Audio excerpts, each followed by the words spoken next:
एक बालक ने भगवान शिव को ही पेड़ के साथ रस्सी से बांध लिया। आखिर क्यों? दरअसल एक बार एक बालक अपनी गायों को जंगल में नदी के किनारे चराने के लिए ले जा रहा था। तभी उसने देखा कि एक महान संत अपनी आंखें और नाक बंद कर गहन योग साधना में लीन है। बालक थोड़ी देर तक संत को बड़े ध्यान से देखता रहा।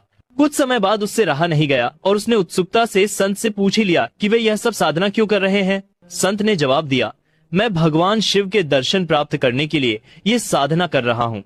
थोड़ी देर बाद संत वहाँ से चले गए। संत के जाने के बाद बालक ने भी उन्हीं योग्य क्रियाओं को दोहराना शुरू कर दिया। उसने संकल्प लिया कि आज वह भगवान के साक्षात दर्शन करके ही रहेगा। बालक ने अपनी आंखें बंद कर ली और नाक को जोर से दबा लिया। सांस रुकने से उसकी प्राण निकलने की स्थिति आ गई। उधर कैलाश पर्वत पर भगवान शिव का आसन डोलने लगा। शिव जी ने ध्यान लगाया और देखा कि एक बालक उनके दर्शन की लालसा में कठोर तपस्या कर रहा है। बालक के हठ और भक्ति से प्रसन्न होकर भगवान शिव तुरंत प्रकट हो गए। वे बोले, अरे ओ बालक, बस करो, अब तुम्हारी ये तपस्या, मैं स्वयं तुम्हें दर्शन देने आया हूँ। बालक ने आंखें बंद रखते हुए ही इशारे से पूछा, आप कौन है?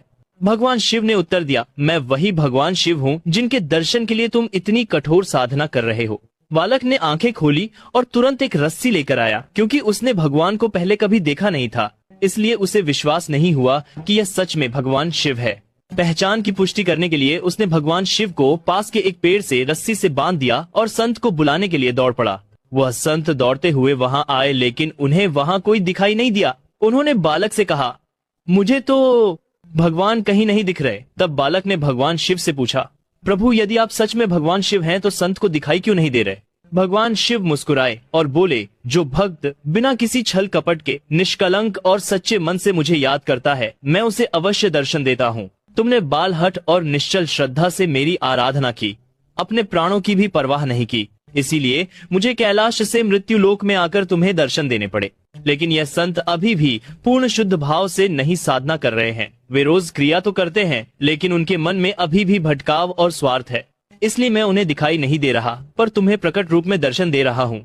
सच्चे दिल से हर हर महादेव जरूर लिखें।